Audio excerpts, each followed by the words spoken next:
Het jy my ex-man gebel? Ja,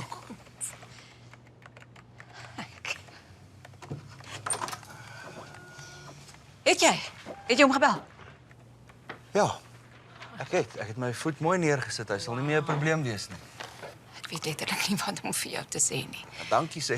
Dit is onprofessioneel op elke liewe vlak. En wat 'n lewe dink jy kan 'n kliënt se... Martie, ek kan sien jy's kwaad. Oh ja, ek's bloody kwaad. Okay, oor 'n ruk gaan jy kalmeer en dan gaan jy reflekteer hierop.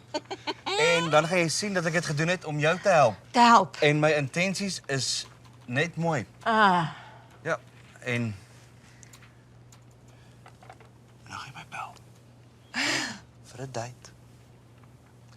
Want jy gaan besef daar's nie so baie opsies daar buite vir 'n geskeide vrou met 2 kinders wat op haar man verneek het.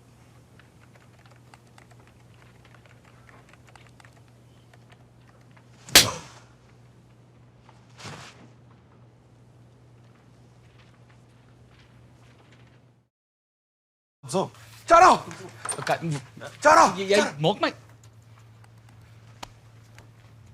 Hy flip. Tel my Saterdag 7:00 op.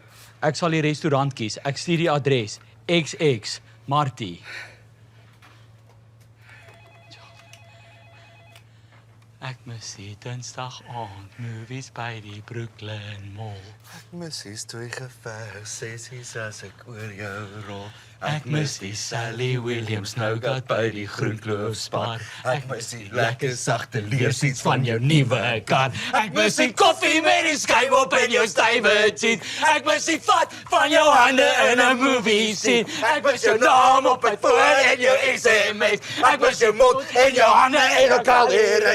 Ek mis die sonnagoggend breakfast in jou DStv. Ek mis die liefde, jy beloof jy vir my nog sal gee.